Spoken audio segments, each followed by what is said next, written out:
Hi you all, this video is showing you how I maintain all my solar electric and vehicle electric systems and components. I do this on the road. I've got a fair collection of the appropriate tools. So let me show you some of these tools. Before I go on, if I could ask you if you could like and subscribe, I'd really appreciate that. And then you can follow us on our journey. So I have a very specific toolbox. There's actually an ex-fishing tackle box, which I use to carry my electrical tools if I like that. It's a nice, toolbox. It's plenty of room, and it allows me to keep those particular tools I want for electrical work aside from my more mechanical type tools. So I carry in that toolbox a range of fittings for battery terminals, what have you, fuses, and I've labeled the box with various amperages for the fuses. It's quite handy to be able to just look at what you need. There's glass fuses and even some old ceramic fuses which were in the bus. I don't use them any longer, but I still just kept them anyway. So I keep a handy box of the various, little screwdrivers and Torx fittings and whatever else you might have. Obviously shrink wrap and a little jet lighter to help shrink. Small set of sockets for the smaller work to tension up or torque up the electrical fittings. You do need to make sure they're torqued up properly. A loose fitting will create heat and cause problems, so you need to make sure that your connections are tight. Box of fittings. Now, I don't particularly like these. They're a bit cheapies. I think I got them from Temu. I can't remember, but they're okay for the smaller jobs. But I got another box of the more professional type, if you like. Obviously a test light, my multimeter, and then I carry this box.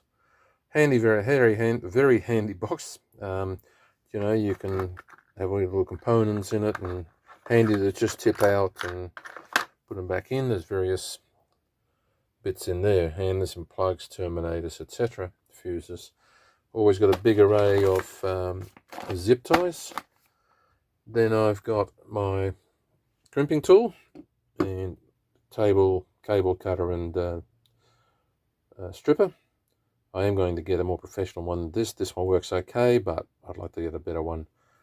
Obviously some basic tools, some Torx, plenty of corrugated tube and a protective cable sheath, a hydraulic crimper for the bigger lugs, very handy, a good array of screwdrivers, and I keep them all together and tidy so that if I need them I know where to find them, and just some other bits and pieces, some drills and other handy bits and pieces. So that's sort of the collection I keep in that toolbox I've got down there, very specifically for electrical work. I do have several other toolboxes with the more mechanical type tools, which I obviously sometimes need, and I might show you that a bit later on. So that's what I use in the bus. I use it quite regularly, and the fact that I've got them sorted and in that toolbox is very, very handy. So I recommend you do something similar if you haven't already. It's handy to have that, because if you need to do some work, then obviously you would know where the tools are and you can get stuck into your job. You don't have to spend hours looking for the bits of tools you need. So anyway, let me know perhaps what tools you carry, on how you do it. I do have a soldering iron, 12-volt soldering iron also, and obviously various rolls of tape, green and yellow, red and black tape, for the job as well. So yeah, hope you like the video. I hope it's something you can get some inspiration for, and get yourself organized. So catch you the next video with some of the work we're doing. So one of the things I'm working on at the moment is this situation here. So I'm actually replacing the ceiling. I think I'm going to have another series of videos about that. But as you can see, there's some 240 volt stuff in it.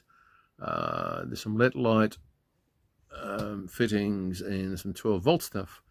So, and again, more and more loose cables in this bus, which I'm going to try and resolve. Okay, so thank you for watching. Again, if you can, please subscribe, like the video. And hope you enjoy RV life. We do. And once the fuel price goes down a bit, we might go back on the road a bit more. Okay, thanks for watching.